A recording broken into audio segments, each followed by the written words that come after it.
But coming in at number 10, it's actually Superman. We're just gonna get this one out of the way now. Yes, Superman is practically unstoppable.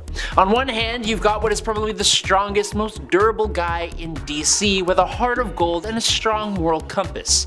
He is basically a god to us, but he is also one of the very first real superheroes to show up in comic books. The benchmark for what makes a hero a hero. If it's not his massive amounts of power and his strong will that keeps him in the fight, then it's his massive popularity. When DC had the death of Superman story, there was absolutely no way that Superman was gone forever. We've seen stories where he not only takes over the Earth, but stories where the Man of Steel lives until the absolute end of the universe itself. His own stories suffered because of the fact that he's just unbeatable. He's so damn powerful that nothing was a real challenge for him. Superboy Prime, essentially Superman without weaknesses, was one of the largest threats in the multiverse, and he went toe-to-toe with a Dr. Manhattan powered up Batman who laughs. Now I'm putting Superman at number 10 because he's a golden boy and he bothers me in a similar way to Captain America. I'm sorry. In at number 9 though is Orion. Orion is a new god and the son of Darkseid, and as a hero with a dark ancestry, he is quite the conflicted do-gooder. He has many forms and he has many abilities. He exists beyond the normal multiverse on a higher plane of existence called the Sphere of the Gods. Born on Apocalypse but adopted by the new gods of New Genesis, Orion is in a constant war with his inner darkness and with his father, Darkseid. Orion is repeatedly praised and stated to be a warrior with skill and ferocity second to none. While undercover on Apocalypse, he was their greatest warrior and would have slaughtered their entire army during training. He has held open the hand of the god of strength and might, who is threatening creation and ripping holes in reality with that strength. He stands against and fights a sun-amped up Superman one-on-one, something no one else in the Justice League was able to do, and he can tank star system destroying explosions. Orion moves with the speed of thought. His intelligence was enough that he created the Genesis box, which can destroy and rebuild a universe. He can grow to any size he wants, move through time, has a healing factor, super senses, and wields the Astro Force, which does a hell of a lot on top of everything else, but as an example, it once sealed holes in reality and knocked out Superman in a single shot. And that's all just Orion holding back and not using his true power called the Source of the Beast. But I think we can agree Orion is a beast here. Coming in at number 8, Martian Manhunter. I think it's incredibly easy to overlook Martian Manhunter's incredible capabilities. Yes, he is more well known for being a telepath and a shapeshifter, but this guy packs a hell of a punch with the Martian abilities of phasing, Martian vision, and density alteration. Now, his probably most powerful form was when he became Furnace, completely negating his weakness for fire.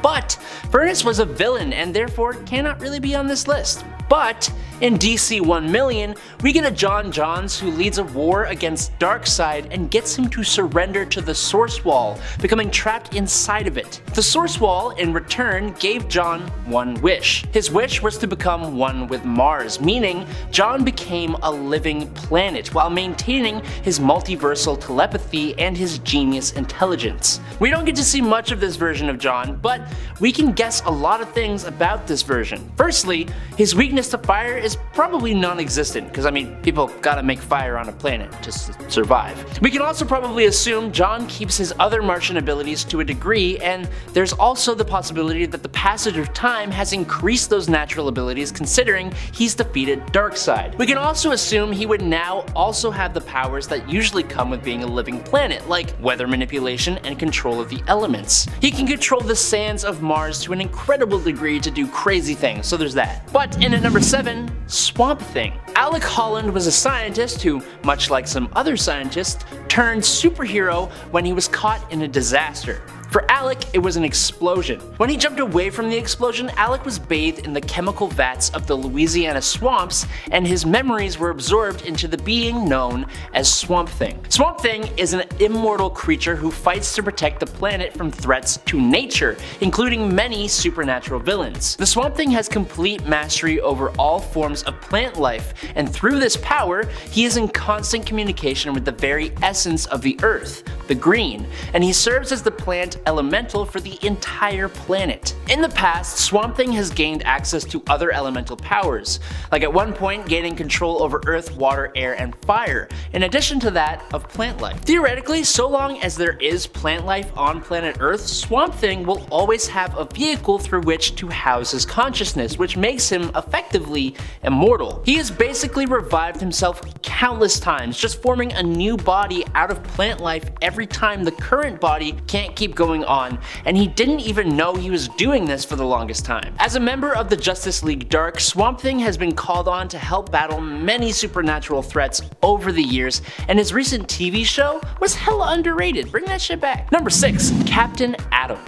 Nathaniel Atom was transformed into Captain Atom in the 60s after being semi-forced to participate in a potentially fatal experiment sitting at ground zero of a nuclear explosion encased in an alien metal. Now, the explosion didn't actually kill him. What it did do was bond the alien metal to his flesh, giving him superpowers and throwing him 20 or so years forward into the present day. The alien metal gave him incredible abilities like flight, matter manipulation, energy manipulation, time manipulation, energy absorption, telepathy, spatial manipulation, quantum manipulation, force field creation, time travel, magic and mind manipulation, and control over the quantum field.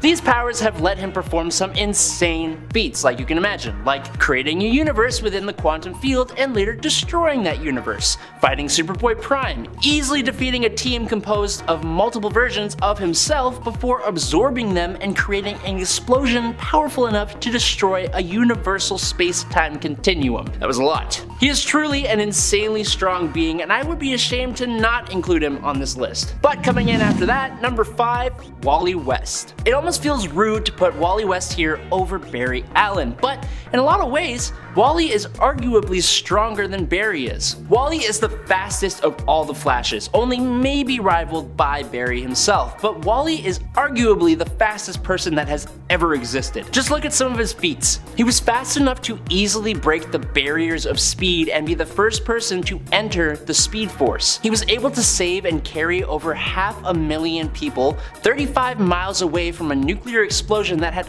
already detonated, including the people who are at ground zero, and he did it in only 0.0001 microseconds, which if you don't know is 1/100 billionth of a second. Do you know what that means? That means Wally West had to be moving at 13 trillion times the speed of light. He can move so fast that time itself appears to stand still. He was able to outrun death itself, for crying out loud. My favorite version of Wally West though is from the Kingdom Come Elseworlds story, where he becomes this being who is barely even tangible. He moves around Coast City, I believe, being at almost all places at the same time.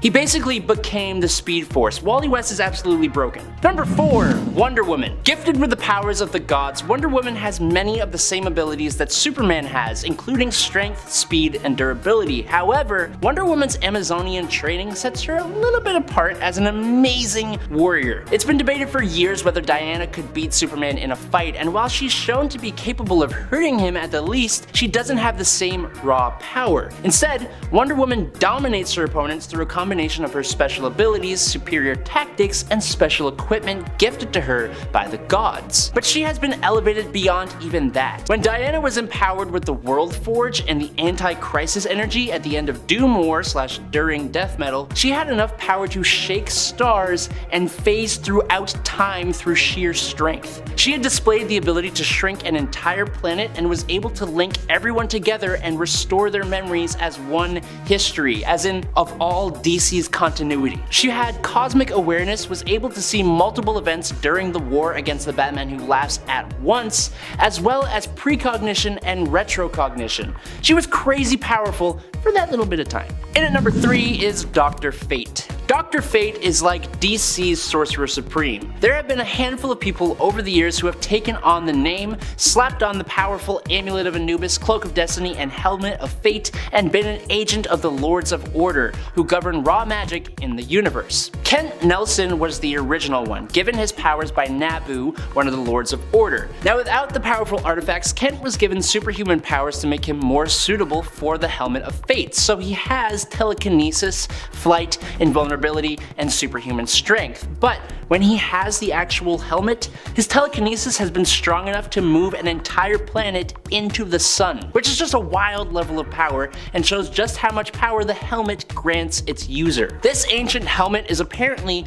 the most powerful magical artifact the world has ever known. It's the source of the Dr. Fate identity, and while its power and the things it can do has changed in some small and not so small ways over the years, some of the things it has done include granting its wearer enhancements to their intelligence. It has given them elemental control over water, wind, earth, lightning, and fire. Of course, telekinesis, like I said, but also invulnerability, superhuman strength, magic sense, astral projection, clairvoyance, chronokinesis, dimensional travel, divination, eldritch blasts, energy constructs, force fields, healing, illusions, invisibility, magnetic field manipulation, hypnosis, molecular reconstruction, necromancy, resurrection, telepathy, teleportation, biofission, and then of course, divine empowerment. But you get what I'm saying, right? Number 2, Dr. Manhattan. John Osterman was a nuclear physicist who found himself trapped inside of an intrinsic field experiment chamber, which completely removed his intrinsic field, tearing him apart and completely vaporizing him. But over the next few months, he began to reform himself, starting as a disembodied nervous system, circulatory system, and then with a skeleton and muscles, and then finally, after trying multiple times, he appeared fully. Tall, muscular, hairless, and glowing blue. Now, John sees the past, present, and future all at once, but it's not just his perception of time. He even figured out how to see the timelines of others and even possible timelines. He is basically nigh omniscient with an understanding of the universe on a cosmic scale. It's hard to even describe what his powers actually are. His powers and knowledge give him the ability to travel through time, and he has completely fractured the timeline into infinite alternate realities existing in all of them at the same time, or simultaneously if that makes more sense. John possesses electrokinesis and elemental control, creating oxygen and water out of literally nothing. He perceives and understands things that no human brain could ever hope to. He has such a control over energy that he can even create life and accelerate evolution. He can manipulate matter to make himself and others intangible, alter his size, regenerate himself, disintegrate others, and cause molecules to accelerate and explode. His manipulation of space, time, and reality is what ultimately caused the New 52. He is a god in DC Comics. And finally, in at number 1, the Spectre. A lot like Dr. Fate and the Helmet of Fate, the Spectre isn't really one person. The Spectre itself is actually a cosmic entity and is the physical manifestation of God's vengeance on Earth. But this spirit, or entity, needs to be permanently bonded to a human soul in order to manifest itself. Jim Corrigan, a fallen Hal Jordan, and then Crispus Allen have been the main 3 humans to be the host for the Spectre. Now, being God's spirit of vengeance, you can probably guess that the Spectre is one hell of a capable being, and you're not wrong. Spectre has the power to do pretty much anything. The Spectre is nigh omnipotent. He has the capability to alter reality, literally erasing people from existence. He can alter his size to grow to any height. He can fire off mystical blasts of eldritch energy, and he has vast magical capabilities that allow him to cast spells to do pretty much anything else he wants to do. His wiki even says that his superhuman strength can, quote, be as strong as it needs to be, which I don't know why that matters. Kind of feels like a little pointless when he can literally alter reality and only be harmed by mystical and divine means, but yeah, just work here. The Spectre has infinite energy, has held apart 2 universes, can judge any reality in any dimension, and has the power to tear down heaven and hell. You can't really beat that. Number 10, Nightwing.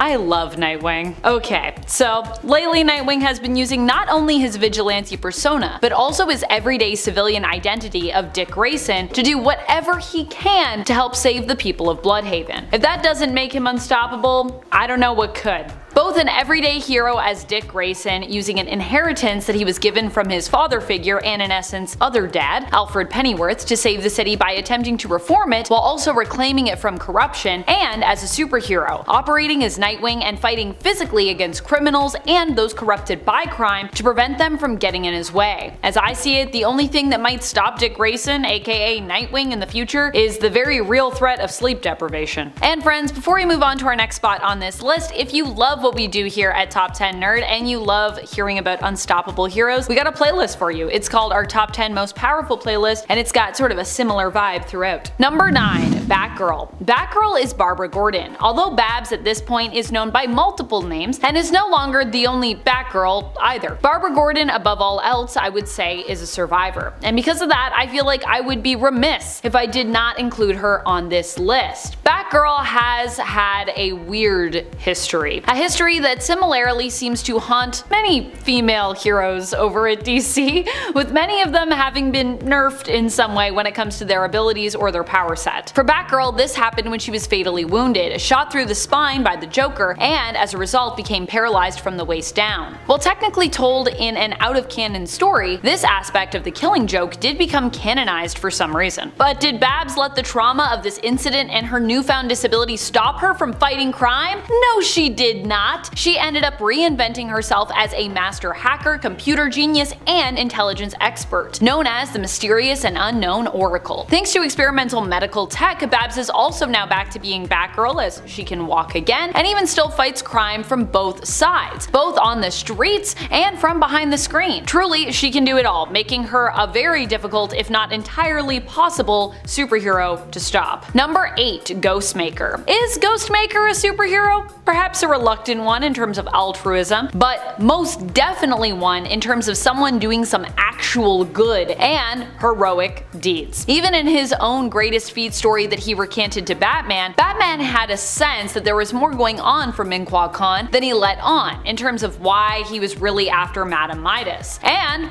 Batman was right. As was revealed in the final chapter of Ming-Hua's story, Madame Midas tied back to his origin and the real reason why he wanted to become a vigilante in the first place, which tied back to what happened to his parents many years ago. So although they are very different characters, it turns out that Ghostmaker and Batman also share a lot of intrinsic similarities. In terms of his unstoppability, have you read the story where he goes up against Madame Midas? If that isn't an example of someone who cannot be stopped, I do not know what is. You can find this story continued in parts at the back of Batman issues 107 through 111 from the current run of the series, with the final chapter at the center of the Batman 2021 annual issue. Number 7. Mr. Terrific. Mr. Terrific is someone who we don't really talk about enough. Something that I've always felt was kind of weird over at DC is there are a lot of heroes who are super strong and also heroes who are super smart, and in general, they tend to be the same people. In other words, their heroes really can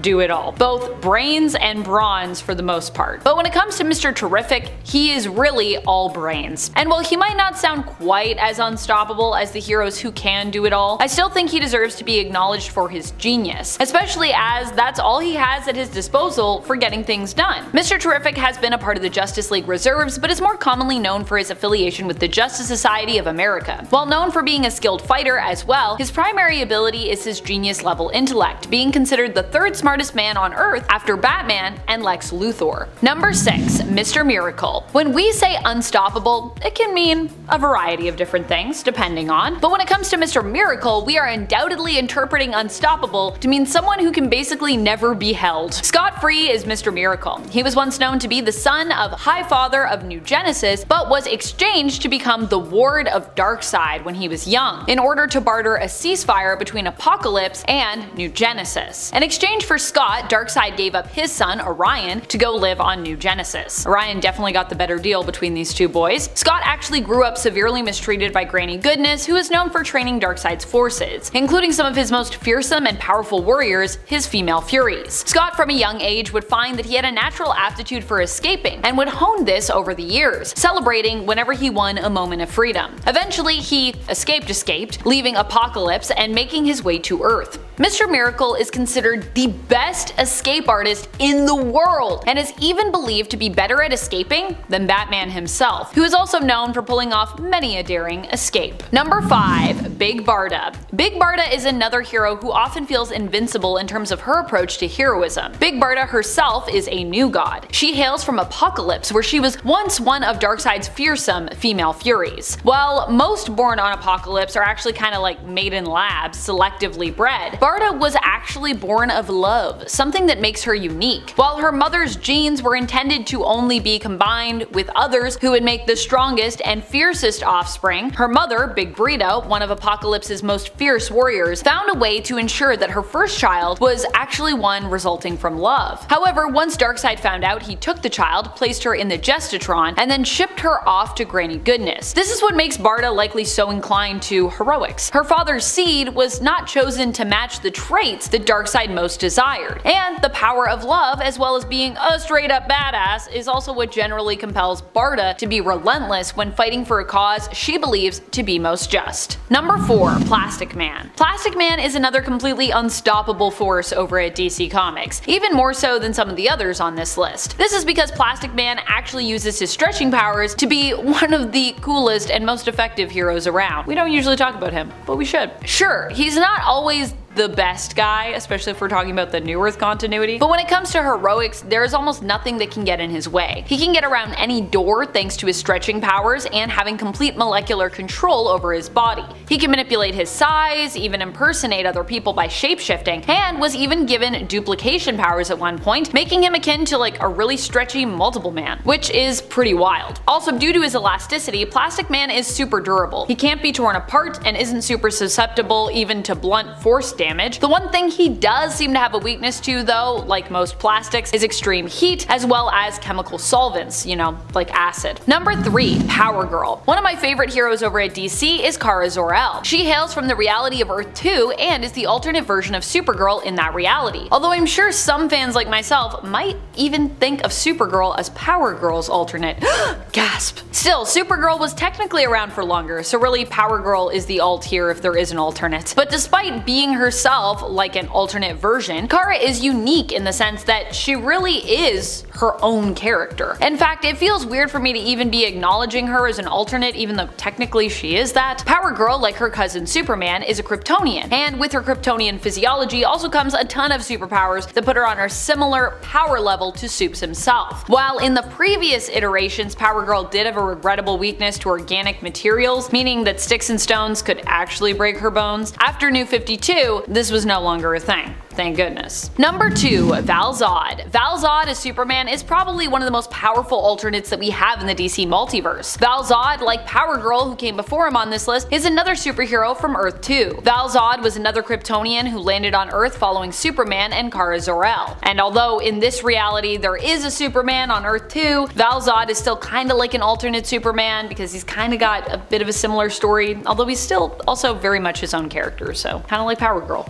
Val-Zod managed to befriend Kara before Krypton was destroyed, and as a result was one of the lucky few to escape its complete decimation. He landed on Earth but was intercepted by a man named Terry Sloan, who ended up manipulating Val-Zod into helping him. Later, Val-Zod was sought out by the Wonders of the World, the premier Earth 2 superhero team. They wanted his help in fighting a bizarro version of Superman that was created by Darkseid. Despite being a pacifist, Val-Zod would eventually agree to help, as Kara could not bring herself to fight a version of her cousin. And at the time, I'm pretty sure everyone thought, you know, that was actually Superman, but you know, it wasn't. At that time, Superman was actually dead, having been killed by Darkseid. Val-Zod was not stopped by the Earth 2 Bizarro Superman, fighting him to reveal the truth, that this Superman was indeed a clone and not the true Kal-El. Number 1. White Lantern. Kyle Rayner has to be one of the most well-rounded Green Lanterns around, which is probably why he was such a great candidate when it came to him taking on the role of a White Lantern. Kyle Rayner as a White Lantern wasn't just a member of the White Lantern Corps, which combines all the colors of the emotional spectrum together, but the leader of the Corps at one point. He is considered to be a master of all the different colors of the emotional spectrum, which is also why he makes such a powerful White Lantern, and why he makes such a powerful pick for our list. When it came to the Blackest Night event, the White Lanterns were really all that could be used against the foes of that event. When the world was facing its end as a result of it, even Necron could not stop the White Lanterns from saving the day. While a lot of people like to hype Hal Jordan, and I would still say that,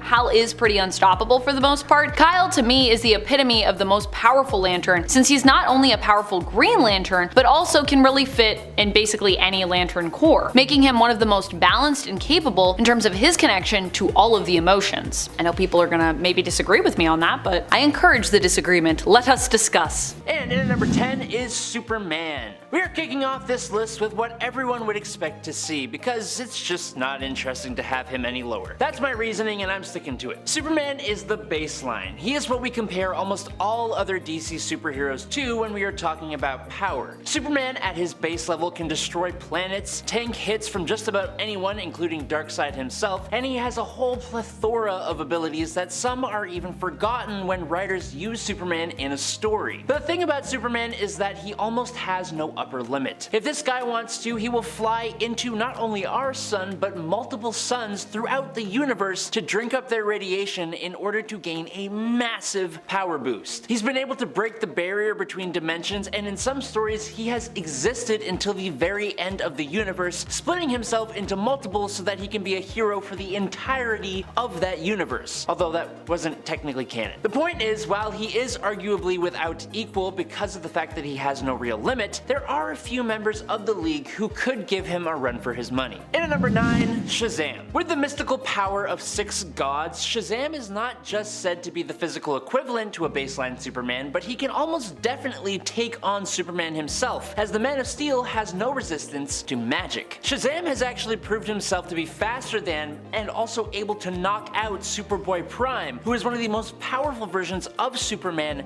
ever, able to shake reality with punches, that kind of thing. But this isn't a list about people who can take on Superman. Batman has stated that Shazam is one of the most powerful beings on planet Earth for a reason. He has KO'd the god of evil and father of Darkseid, Yuga Khan, with one punch. And speaking of gods, Shazam has been able to defeat the DC versions of Ares, Atlas, and Thor, all of whom are incredibly powerful gods. While he is astoundingly strong, fast, and durable, Shazam's true potential, I think, comes from his natural affinity for magic, which can potentially allow him to do almost anything, which I know to be true because of another magic-wielding leaguer. Number 8, Zatanna. A lot of people sleep on Zatanna, and that's a mistake. Zatanna is part of the Homo Magi race, giving her a genetic talent for magic that makes her one of the greatest magic users in the multiverse. Zatanna was born with magic, but she's not limited by that. With the addition of learned magics, Zatanna can cast a whole multitude of spells that allow her to do things like travel dimensions, summon objects and beings, perform telekinesis and advanced telepathy, redirect and return attacks, mess with the weather or even time of day, manipulate her own size or transform into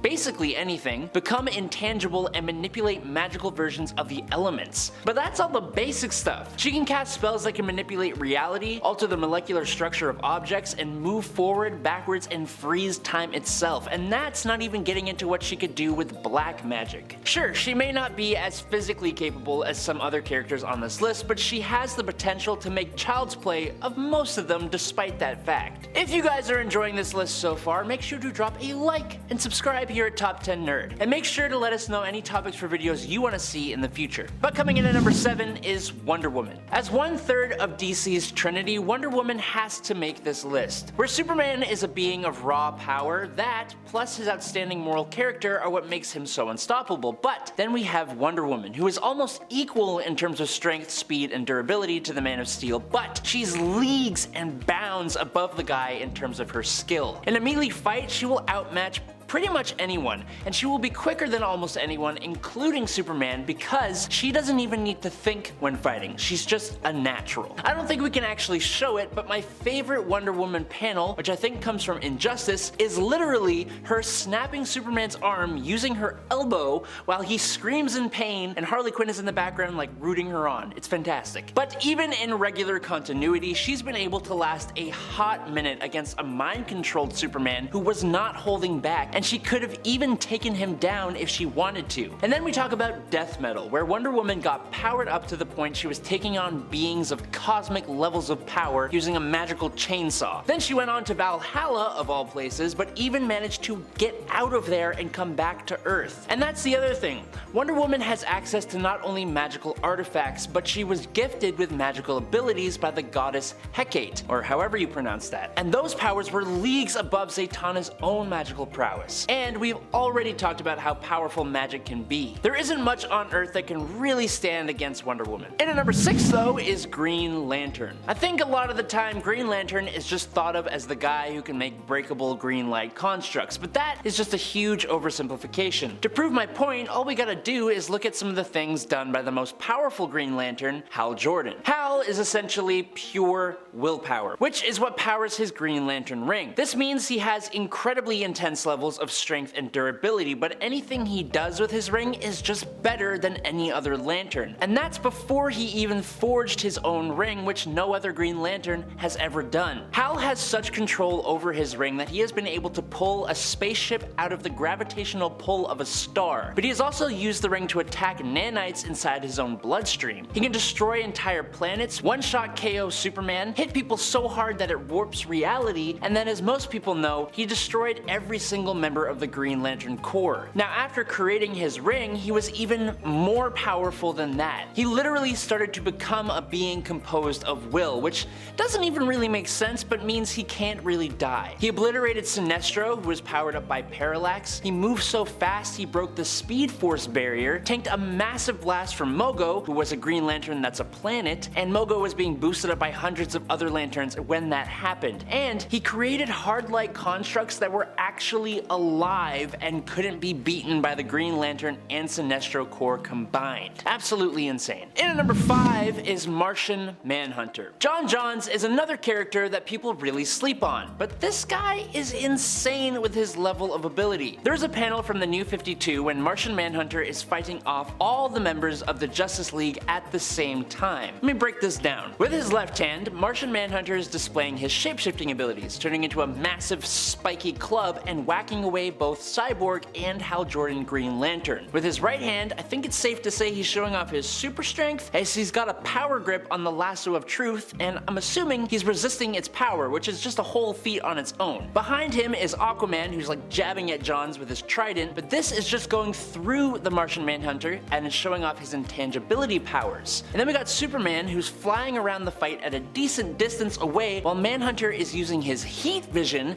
to keep him there. And then the funniest part is Batman doing absolutely nothing, just picking up the Flash, who seems to have just been knocked down. It's almost a perfect display of his abilities, but leaving out a handful, and one of the biggest. John is the most powerful telepath on Earth, and one of the most powerful in the universe. Martian Manhunter has been called the most powerful being on the planet, and he's at the top of the list of people that Superman is afraid to fight. That's enough said right there. Number 4, Orion. Orion is a new god and the son of Darkseid, and as such he's not only incredibly conflicted, but also incredibly powerful. He has many forms and he has many abilities. Orion is repeatedly praised and stated to be a warrior with, quote, skill and ferocity second to none, which allowed him to become the greatest warrior on Apokolips while he was undercover there. He is so astronomically strong that he has held open the hand of the god of strength and might, who had been threatening creation and ripping holes in reality with that strength. And he has stood against and beaten a sun-charged Superman one-on-one, something no one else in the Justice League was able to do. His durability is so powerful that he can tank star system destroying explosions. Orion is so fast that he moves with the speed of thought, and he's so smart that he was able to create the Genesis box, which can destroy and rebuild a universe. He can grow and shrink to any size, move through time, has a healing factor as if he actually needed one, has incredible super senses, and wields the Astro Force, which does a hell of a lot on top of everything, including matter and energy manipulation. But as an example, it once sealed holes in reality and knocked out Superman in a single shot. And that's all just Orion holding back and not using his true power called the Source of the Beast. And yet, he flies around space on a stupid looking scooter.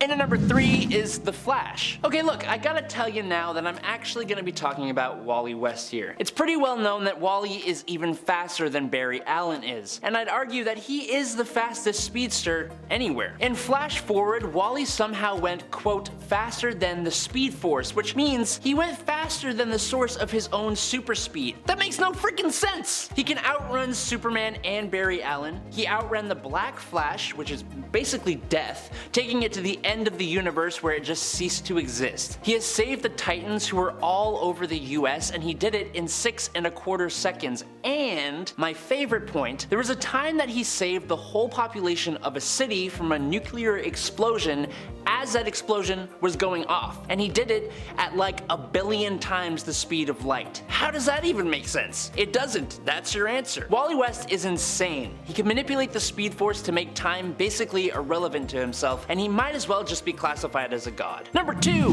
Firestorm. Where do we start with Firestorm? The main version of the character is Ronnie Raymond, who was fused with his professor Martin Stein. But there are a lot of other versions of Firestorm, a lot of whom are either one person or different fusions of people. It's annoyingly complex. The character, as you might guess, has pyrokinetic abilities plus durability, flight, reflexes, and super strength, but the character's main thing is that they can rearrange the molecules of matter. Now this ability is obviously incredibly OP, and it would simply take one story to make him completely god level, but for the most part, writers kind of misuse him. Potentially, this character could transform entire planets into whatever he wanted. With his powers, Firestorm's done some pretty godlike things. For example, Firestorm manifested a pink bunny mascot suit out of thin air around the villain's Skull Crusher. He's turned explosives into a jack-in-the-box and a cement truck into a giant teddy bear. It's hilarious, but like low-key, absolutely insane. On a way less hilarious note though, he also turned a girl into salt when he was resurrected as Deathstorm, and in Doomsday Clock, Firestorm accidentally turned a crowd of Russian protesters into glass. But outside of matter manipulation, Firestorm has had some impressive feats, like surviving the nuclear meltdown that originally created the hero and absorbing all the excess radiation, and then another time, Firestorm survived a straight-on nuclear explosion. An alternate version of the character called Deathstorm was able to absorb and capture 3 different Justice League teams into its Firestorm matrix, allowing the crime syndicate to take over Earth for a period of time. And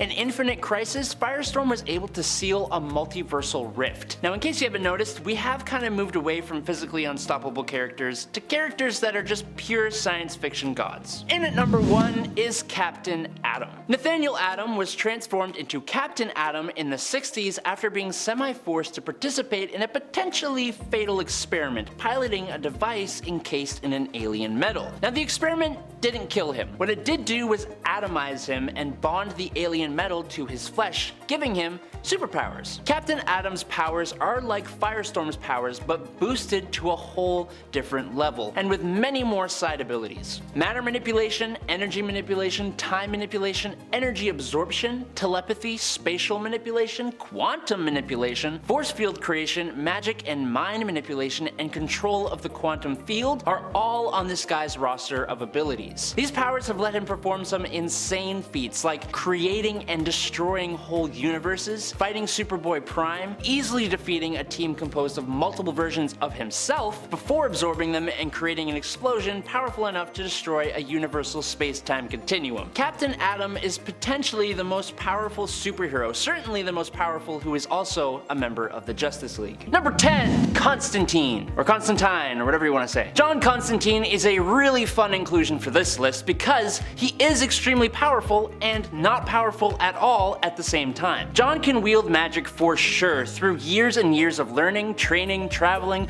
but he doesn't have any kind of magical affinity or any kind of beneficial magical family heritage. John relies on actual magic as a very last resort, and the magic he knows how to use isn't anything to scoff at. He has even, very momentarily, been able to hold back Dr. Fate, but using magic comes at a cost and he knows this. So what Constantine prefers is trickery. Lies, deceit, traps, his wits, weapons, artifacts, backup, and calling in favors. John smokes. He drinks, he's in his middle ages, and he ain't in the greatest of health. He can throw a punch for sure, but most people are a physical match for him. But at the same time, he has been able to trick, outsmart, or overpower gods, demons, and angels, Batman, Superman, Darkseid, Swamp Thing, Dr. Fate, the Phantom Stranger, the Spirit of Justice, the Spectre, who's the Spirit of Vengeance, Lucifer, and even the Presence, who is basically DC's version of God. He tricked the Presence into curing John of cancer and granting him divine protection by selling his soul to 3 separate Hell Lords who would start a civil war over his soul, which would spill out onto Earth and into heaven. You don't sleep on this bad-mouthed middle-aged man. Number 9. I, Vampire. In comparison to most of the other characters who have made this list, Andrew Bennett as a vampire is kinda squishy. Vampires are practically indestructible and can regenerate any damage done by consuming blood. They have superhuman strength, speed, reflexes, stamina, can transform into bats, wolves, rats, and mist, and have enhanced senses and a bit of psychokinesis. But despite that, they have some major weaknesses that pretty much everyone is aware of, with a big one being the frickin' sun, unless they can find a way to temporarily make themselves immune. But for I, Vampire, he has a peculiar ability to eventually automatically revive himself after he is killed, even if he becomes a pile of ash from the sun. He has even survived the end of the universe. Now, this ability is a bit of a mystery even to Bennett himself. When he survived the end of the universe, it was at the will of the Presence, leading some to believe that this may be true in all cases, but that's not actually confirmed. The point here is that he is literally unstoppable because he will always just come back. Is it cheating? I don't know, maybe, but if it is, then our next spot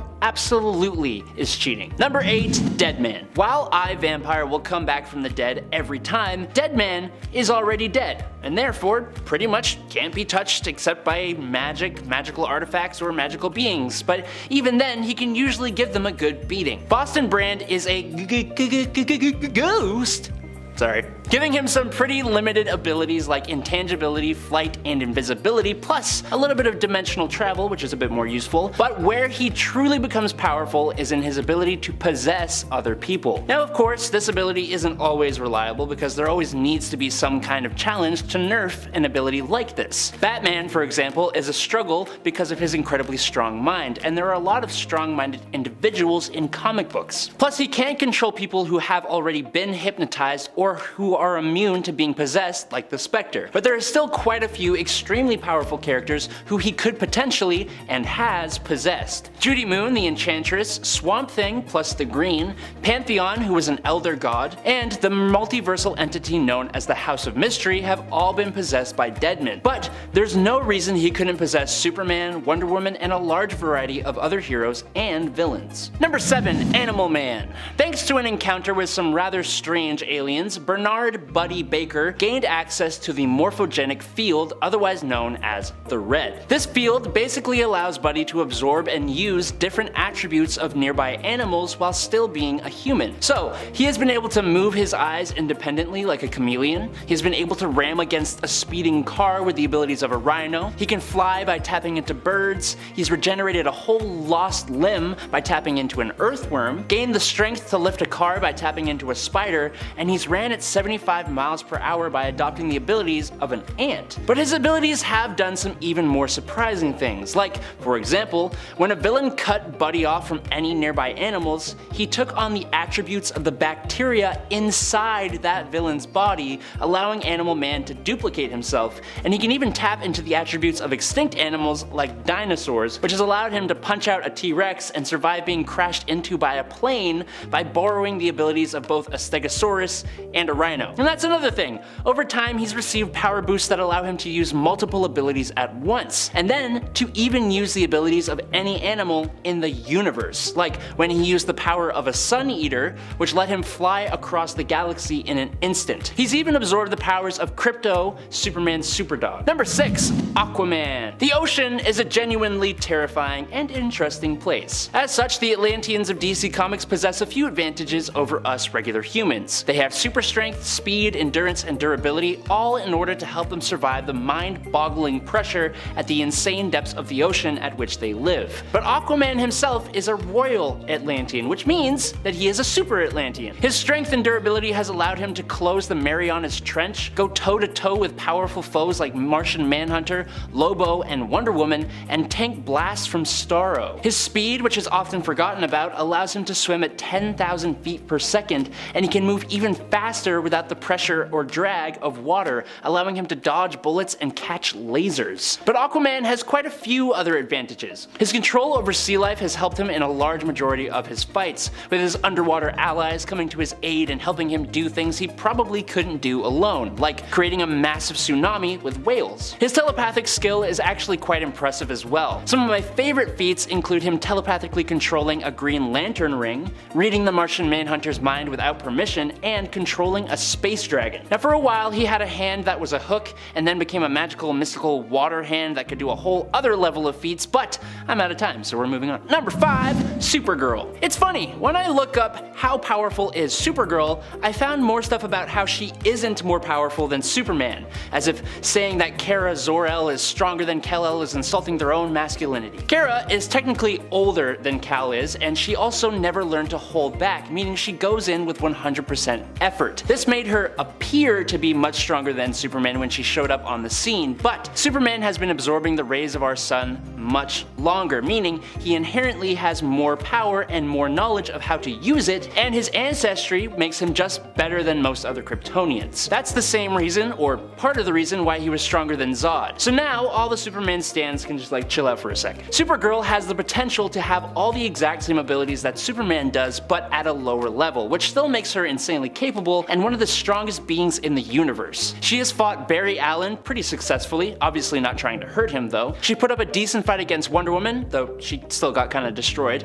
and beat the snot out of Cyborg Superman, and then there is Power Girl, the Earth 2 counterpart of Supergirl, who seems to be even stronger. Number 4. Swamp Thing. Alec Holland was a chemist and botanist who spent most of his efforts creating a chemical formula that could increase the growth speed of plants and even let plants grow in abnormal places. Unfortunately for Alec, the lab he was working in was sabotaged and he passed away in the ensuing explosion and fire while running out into the swamp where his lab resided. Since his body was covered in the formula he created, his consciousness was absorbed by the plant life of the swamp. In a new human-like plant body, Alec rose as the Swamp Thing. Alec was now an earth elemental and avatar of the green, essentially a god of plants. With unimaginable levels of superhuman strength, durability, and inability to feel pain, regeneration from plant life, he can move at the speed of light, alter his size drastically, shapeshift to allow himself to have other abilities like flight, he can duplicate himself, has chlorokinesis or control over plants, which allows him to teleport through plant life, as well as, and thanks to his connection to the green,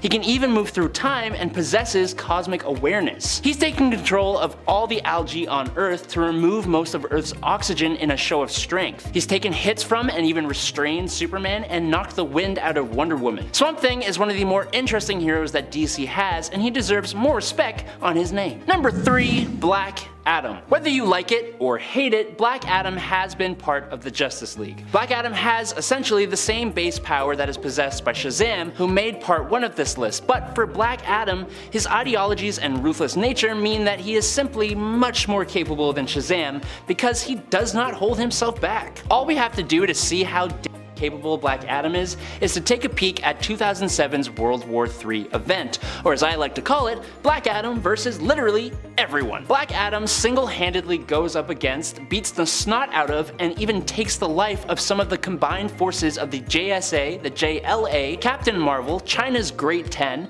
the Phantom Stranger, Martian Manhunter, Power Girl, Wonder Woman, Stargirl, Plastic Man, Jay Garrick, several Green Lanterns, and more, all at the same time. And almost no one can take him down for the whole run of the comic. It's absolutely insane. Now, as for his whole inclusion in the Justice League, he was officially a member, but he also wasn't exactly good, which he never really is. We can discuss in the comments, but he is easily one of the strongest people to ever be a part of the Justice League. Number 2. Dr. Fate. I honestly thought Dr. Fate was just a part of the Justice Society and not the Justice League, but I was wrong, and I'll admit that. So, while he should have been in part 1, he is making part Part 2. Hate on me in the comments if you want, I literally don't care. One of the first magic-wielding superheroes ever, Dr. Fate debuted in 1940, way before Doctor Strange. Technically, Dr. Fate is a name used by the wearers of the Helmet of Fate, which was created by the powerful sorcerer Nabu, along with the Amulet of Anubis and the Cloak of Destiny. When Nabu passed away, his spirit was absorbed into these items, allowing him to live on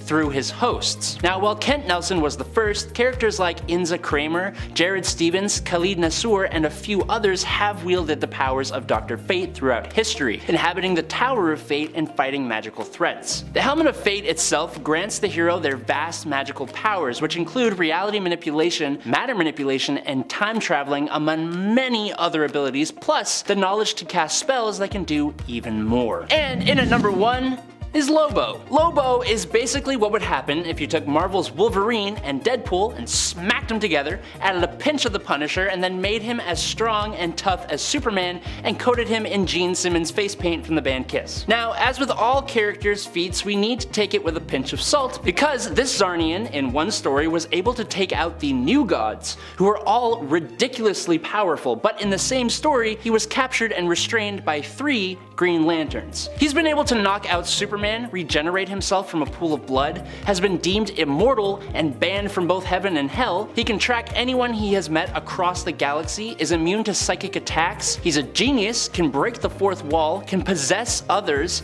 speak 17,000 languages, can clone himself using his blood, can travel time and space with his motorcycle, and in one story, he literally takes out every single superhero, and man, he punched Santa's head off. That's just messed up. Lobo is almost completely unstoppable, and for some reason, he was very briefly part of the Justice League. Number 10. The Dawnbreaker. The Dawnbreaker was so unstoppable that he managed to destroy his entire world. This version of Bruce Wayne hails from the Dark Multiverse, from Earth -32. Here Bruce's story goes as anticipated in the beginning, with him being just a child when his parents were gunned down by Joe Chill. However, young Bruce in this tale is instead granted a Green Lantern ring following his parents' deaths, and ends up joining up with the Green Lantern Corps. The oath of Green Lanterns, though, does not necessarily resonate with Bruce, with him only seeing his ring as a means for him to get his revenge. Despite the fact that the Green Lantern's rings normally cannot be used to kill,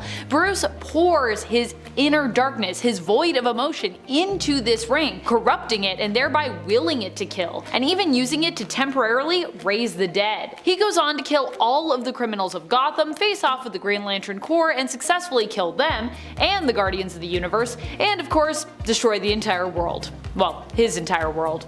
A world. And friends, before we move on to our next spot on this list, if you love what we do here at Top 10 Nerd, why not show us you love us by clicking that like? Number 9. Helena Wayne. Helena Wayne goes on to take up the Batman mantle on Earth 2. The New 52, Earth 2 that is. This version of Helena Wayne was helping her father to fight against an army of parademons as his Robin when she was transported to another world. Now on this Earth 2, Helena Wayne is actually the daughter of Bruce, so yeah. Despite the fact that her father did not survive that battle, Helena and Supergirl both did, being transported to the Prime Earth continuity. While here they initially were also unstoppable in their search to find a way home, at least initially. Despite the fact that Huntress, aka Helena Wayne, the daughter of Bruce Wayne and Selina Kyle, would eventually give up on this dream, she and Supergirl would also eventually be returned home to Earth 2. Once there, Helena would go on to also take up the mantle of Batman. Number 8. The Batman. I think one of the most unstoppable Batmen I've seen recently, despite his youth,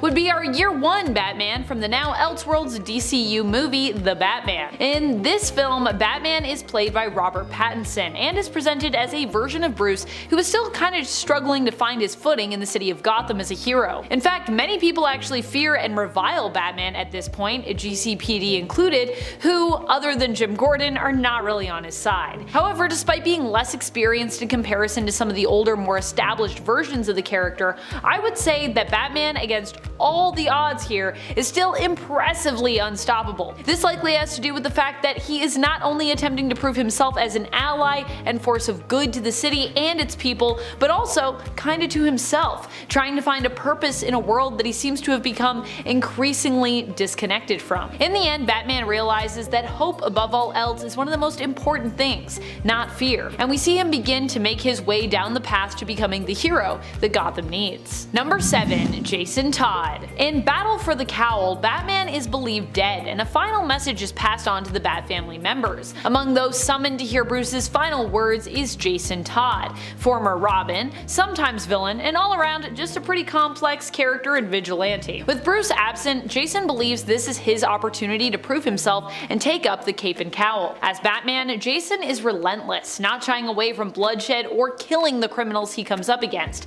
and dons a heavily armored suit and the former mask of Michael Lane's Azrael when he was the Bat Devil mask. This version of Batman is not against using guns, making him even more deadly, especially when he obviously shoots to kill. Jason Todd's version of Batman managed to best Nightwing, Tim Drake, and Catwoman in battle, successfully defeating all of them, although in the end, Nightwing did return and managed to defeat Jason, but this was also in part due to Dick gaining the upper hand in their final fight. Well, I mean, not their final fight, because, you know, this is comics, so there's a lot of stuff that happened after this, but just in regards to this specific story, I mean. Number 6. Dark Knight Returns. Of course, we have to have Dark Knight Returns, Frank Miller's dark, futuristic take on an older Bruce who chooses to return from retirement and don the cape and cowl once more. I mean, he is kinda the definition of unstoppable, is he not? This version of Batman ends up literally leaving retirement as an old man to come back and kick some butt. And he does a pretty freaking great job, I gotta admit, even almost beating Superman before seemingly dying of a heart attack, but even then, not really.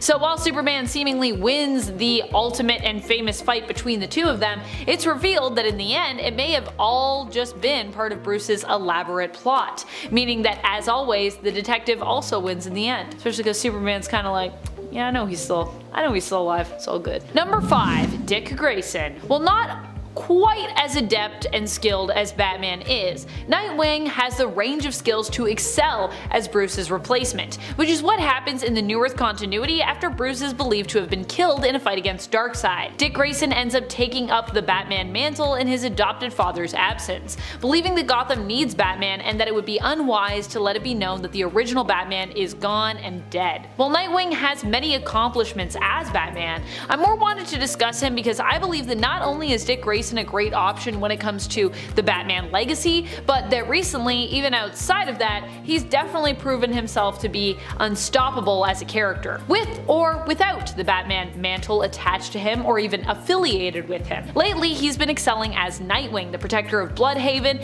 and is returning once more to lead the Titans, who will become the protectors of Bloodhaven, and obviously the protectors that Bloodhaven is desperately needing right now. A symbol of hope for a place that is sometimes presented as being even more corrupt than Gotham. However, it should also be noted that before this, Dick was also offered the opportunity to lead the Justice League, following the events of Dark Crisis, with Superman, Wonder Woman, and Batman all seemingly coming together to decide that Nightwing was the best candidate to lead a new league in their absence. Of course, even though Nightwing was flattered by this, he chose instead to bring the Titans back and return as their leader. Or well, I mean, the Titans never really went anywhere, but he was like, we're gonna do Titans now instead. Ba-ba-ba. Number 4. Batman Red Sun. Batman Red Sun is definitely one of the most unstoppable Batmen around. He hails from Earth 30, an alternate world where Superman's Kal-El instead fell to Earth and landed in Soviet Russia, growing up there and becoming a Russian hero as opposed to an American one. Batman is a hero who actively fights against the Soviets, seeking revenge for the death of his parents, who were murdered by Stalin's police. Batman eventually is manipulated into taking on Superman himself, and while he does fail to kill Superman,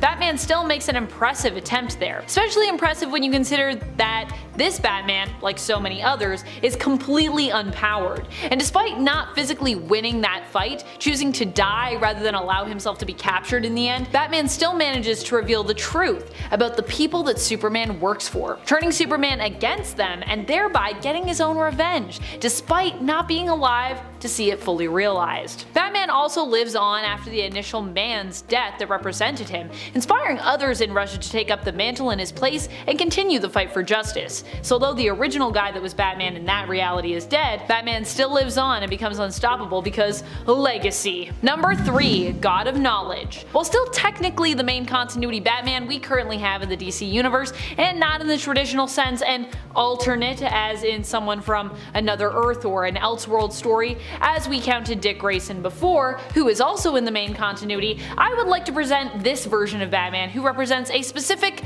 time in Bruce's life when he happened to gain the powers of Mobius, or at least the power of Mobius's chair. This was a device and tech that was initially used by Mobius, aka the Anti-Monitor, but given to the new god Metron by Mobius, before Batman ended up taking it for himself during Darkseid War. The chair grants whoever sits upon it vast knowledge, and also allows whoever pilots it to travel through time and through to various dimensions. In other words, this made Batman pretty insanely unstoppable. During Darkseid War, various heroes and villains took on new identities, becoming not new gods in terms of, the group of cosmic beings, but new gods in terms of them becoming gods, which was new gods, not new gods. Number 2. Batman in Bethlehem. In an alternate future, Damian Wayne ends up becoming Batman, and everything goes pretty crazy as a result. He takes up the mantle following the death of Dick Grayson, who ends up becoming Batman after Bruce retires. Following the death of his adopted brother, Dick Grayson,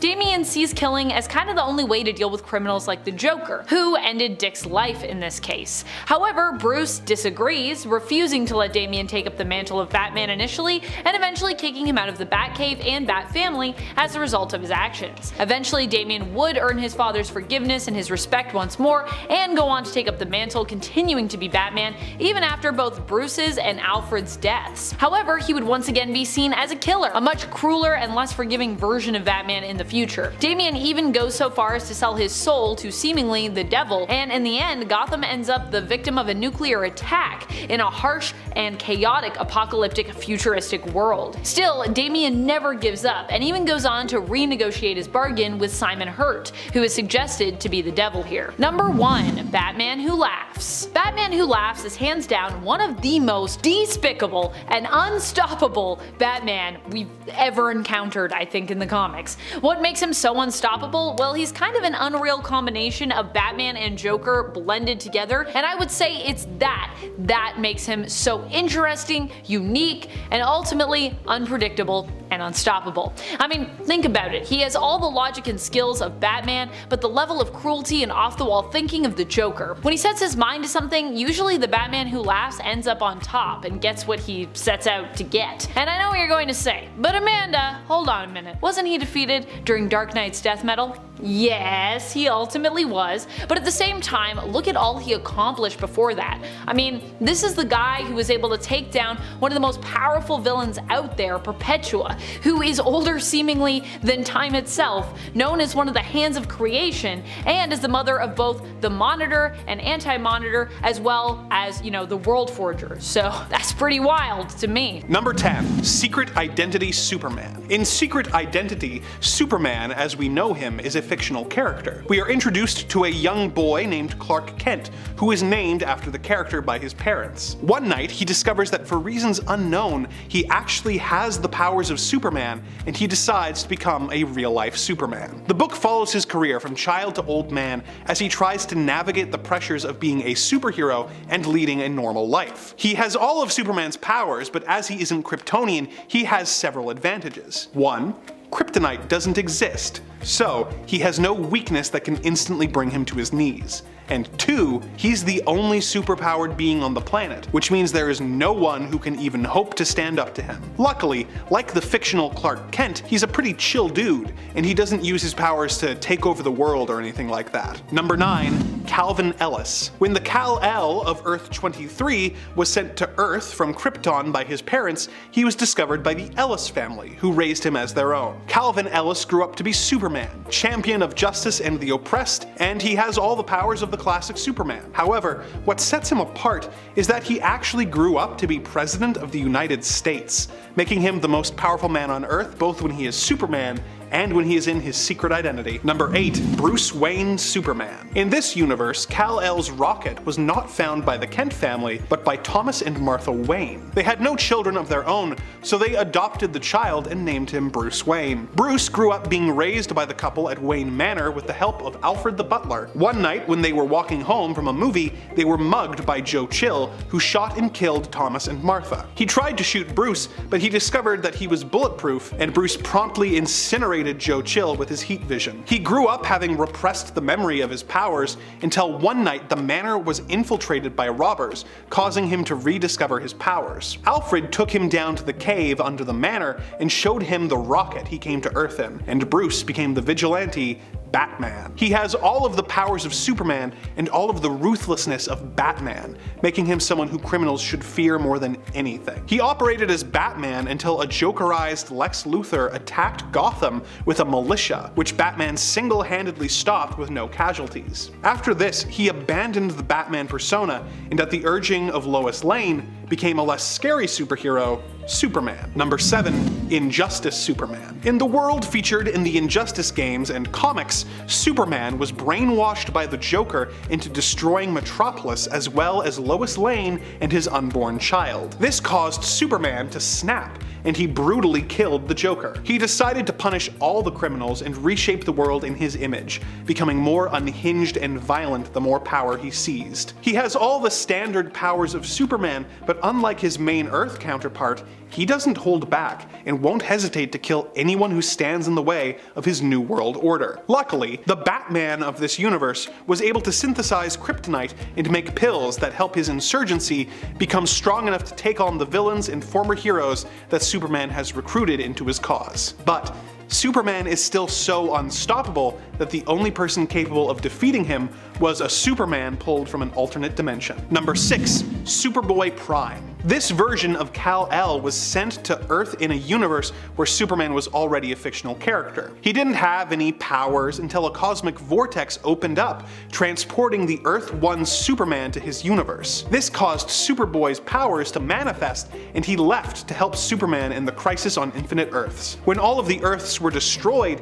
he escaped to the antimatter universe. He became so mad at having lost his home that he shattered reality with a punch. He became a twisted and cruel version of the Man of Steel, as he did anything it took to try and get home. As his version of Krypton was swallowed by its sun, there is no kryptonite in his universe, and he has been shown to be immune to any that he comes across. He is also immune to magic, unlike the usual Superman. His only weakness is that he is much more dependent on solar energy to maintain his power level, and has to wear solar armor that keeps him fully charged. Number 5. Last Son of Earth. The Clark Kent featured in the Last Son of Earth story is very much a mirror image of the classic version of the character. In this Elseworlds tale, Jonathan Kent is a scientist on Earth who discovers that a meteor is headed for the planet. He builds a rocket and sends his newborn son out into space, where he ends up on Krypton and is discovered by Jor-El. Jor-El spends years adapting Clark to Krypton's harsh conditions and raises him as his own son. Kal-El is on an archaeology dig when he discovers a Green Lantern ring, which allows him to prevent the destruction of Krypton. He returns to Earth to see if anyone survived and discovers a post-apocalyptic society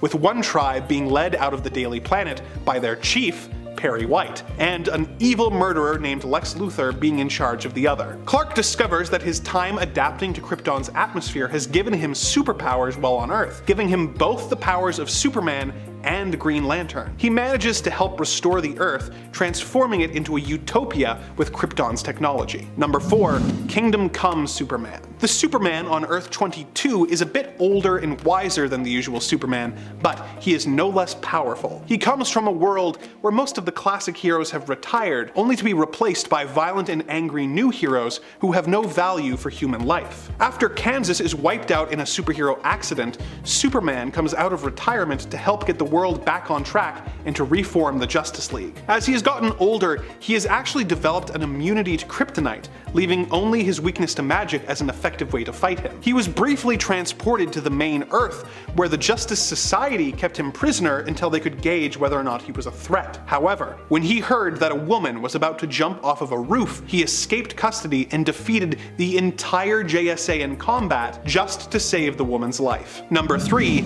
Red Sun Superman. Superman Red Sun asks the question, what if Superman didn't land in the United States, but instead landed in Soviet Russia? He is raised to be a Soviet Superman and defends the ideals that Stalin promotes. He eventually replaces Stalin and takes over the Soviet Union, using his armies and his powers to force every other country on Earth to fall in line and join the Union. The only country that doesn't join is the United States, that is being run by President Lex Luthor, who must stand up to Superman and prevent him from taking over the world. Throughout the book, we see awesome displays of power from the Man of Steel, with him being so effective that the people in his own country don't even bother wearing seatbelts anymore because they know he will save them. He fights versions of several of the heroes, such as Green Lantern, who he defeats with ease, telling him that a weapon that can create anything you can think of is useless against someone who can move faster than thought. Number 2, All-Star Superman. In All-Star Superman, the Man of Steel rescues a manned sun mission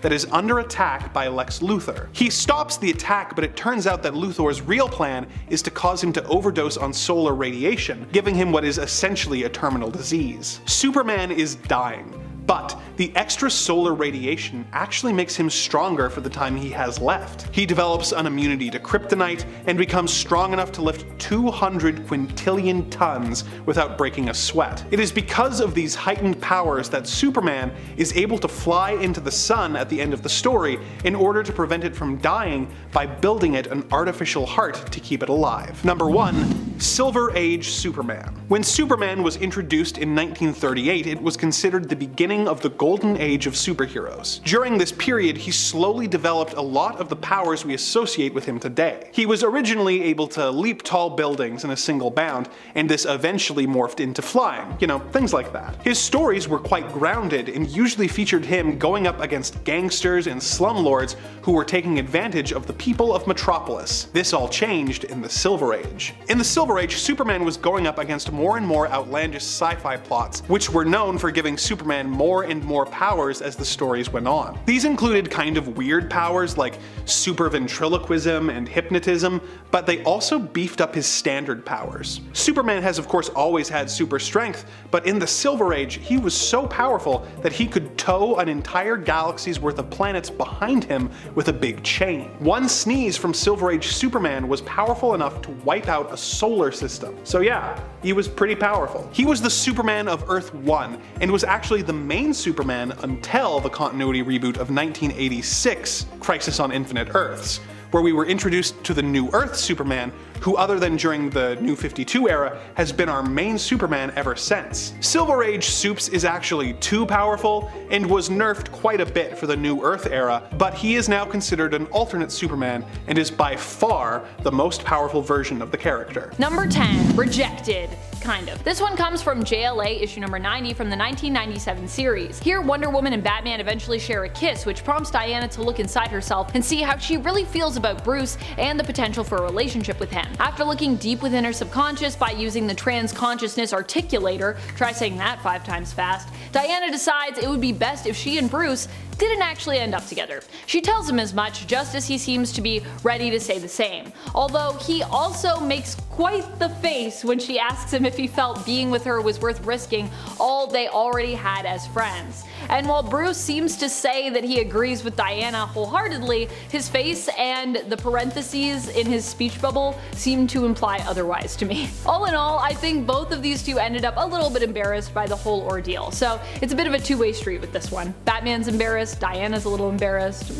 Number 9, Exposed to Critical Weakness. This one comes to us from one of the short stories included in the Wonder Woman 80th Anniversary 100-page Super Spectacular. The story is titled Dreamers, and it features a younger Diana who ends up, even as a kid, exposing a critical weakness in the Amazon's defenses for Doom's doorway. She ends up sneaking into the area with the help of Theo the shark, so great, hoping to get a better understanding of secrets and responsibilities she'll inherit when she becomes queen. By the way, in case you forgot, Diana can communicate with animals in marine life. She can talk to Theo. She's basically like a more bad Disney princess. Successfully sneaking into the area, Diana comes across Nubia, who is tasked with guarding the doorway, and reprimands Diana for sneaking in. Though she also seems like a little bit impressed that Diana, being so young, was able to poke holes in the defenses of her much older and experienced sisters. Fortunately, Nubia's like, don't worry, I won't tell your mom, but I will have to tell her that, like, hey, there's like a hole here.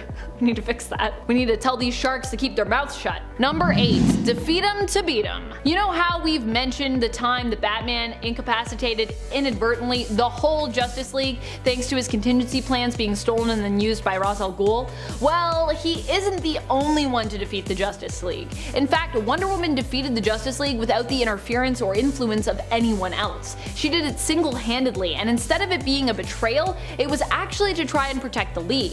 However, the realization that Wonder Woman could take them all out so easily was likely pretty embarrassing when they came to afterwards. This all happened in League of One, where Diana defeated the League in order to protect them against a prophecy. You see, they had to go up against a dragon, but it was supposed to be the League's fate to both succeed in defeating the dragon, but also die in the process of winning that battle. To spare the rest of her friends and teammates, Diana beat them so that she could face the dragon alone and hopefully be the only one to both defeat it and possibly die in the process. And friends, before we move on to this next spot, if you are loving this list and you want to show us some love in some other places here on the internet, head on over to our Facebook page, click that like, click that follow, and it really does help us out here at the channel, so thanks for doing that. Number 7. Cheaters never prosper.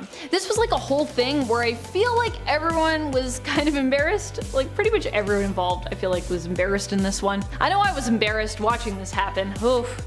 We are talking about when in the DCEU in Wonder Woman 1984, Diana competes in an Amazonian triathlon against the other Amazons, despite being very much their junior. The princess is hopeful that she can win the competition despite her lack of experience and her youth in comparison to her sisters. However, when she loses her horse, she has to get resourceful in order to catch back up and ends up taking a shortcut to do so. However, apparently it turns out that this is cheating, and so her perceived victory is considered null and void by her mother, the hero, Queen Hippolyta, who also seems pretty disappointed, but still hopeful when it comes to her daughter's attempt. She's like, look, you can't cheat, but maybe next time. Maybe you get him next time. Don't take shortcuts. I was like embarrassed because I was like, really? That was cheating? Oh, okay. I would have done that too. I'm with you, Diana. Number 6. Beats down a god with his own weapon. This one comes from Wonder Woman issue 773. Legacy numbering, where Wonder Woman takes on the god Thor. Not Marvel's Thor, who is very much a hero, but DC's Thor, who is still technically a hero, but also is kind of more of a brute than the Thor Odinson of Marvel's Earth 616. Wonder Woman ends up in DC's version of Asgard after the events of Dark Knight Death Metal. Here she learns that there seems to be a problem with souls going missing. She attempts to solve it, but ends up bonking heads with Thor, who isn't much for diplomacy. At least, not initially.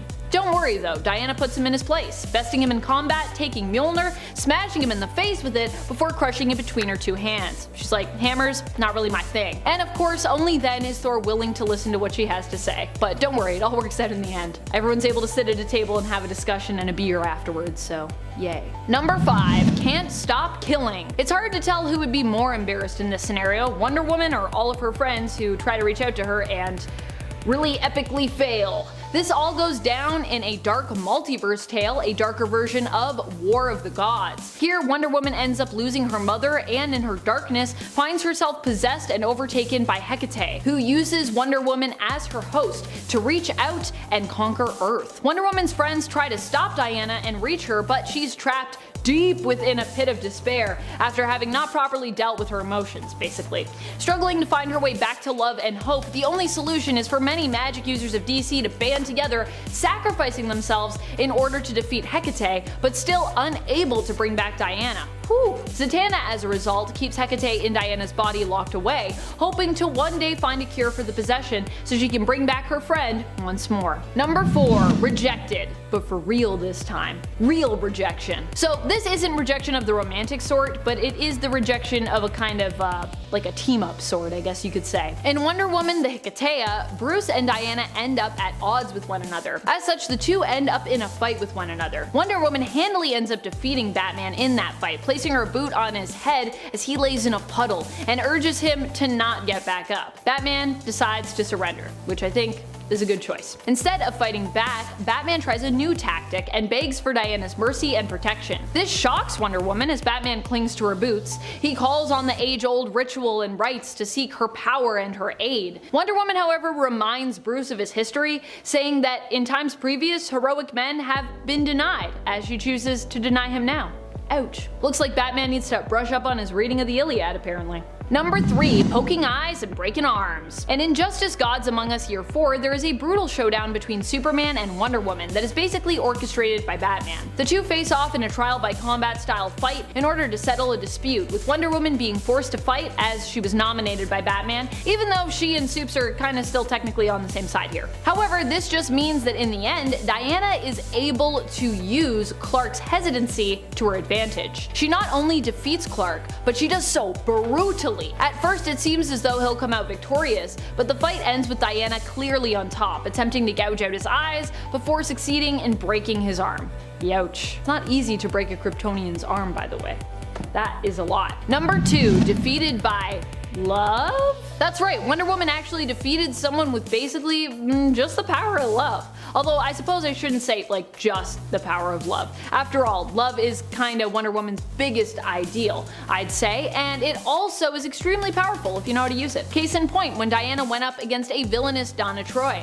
Donna seemingly had the upper hand in the fight, claiming to be the more powerful of the two, designed to be a more perfect version of Diana when Wonder Woman decided to bust out one of her most effective weapons, the lasso of truth, which unlike Ghost Rider's pen and stare, almost always actually works on the folks that she targets it with. I know there's gonna be Ghost Rider fans coming for me in the comments. They're gonna be like, look, the pen and stare is great, but I'm just saying, I can give you so many examples of times it didn't work. I think it's almost equal, it's like a 1-for-1. Compelled to see and realize the truth, Diana reminded Donna of what it really meant to be an Amazon. It's not about power, you see, or strength, it's about being part of a culture, being part of a family, being a sister. That is the most important defining word of Amazonian culture. Sister. And with that one word and realization, Diana handily defeats her sister Donna using nothing but truth and love. Number 1. The truth comes out. One of the most memed Power Girl and Wonder Woman moments comes from the 2007 The Brave and the Bold series in issue number 7. While many people have spun this series of panels with their own reason for why Kara is so shocked at her answer to Wonder Woman's question, changing up just what that answer is, the real dialogue sees Kara handing back Wonder Woman's lasso of truth and while passing it over to her, answering Diana's question of, where she's off to next. Power Girl responds in the comic that she's off to go kill Superman, shocking both herself and Diana, and leaving her super embarrassed while Diana is convinced that something must be wrong with Power Girl. Perhaps she's brainwashed or she's possessed, as the lasso obviously compels those it touches to only tell the truth, so, she's gotta be telling the truth. Wow, what an embarrassing way to realize that that's going on.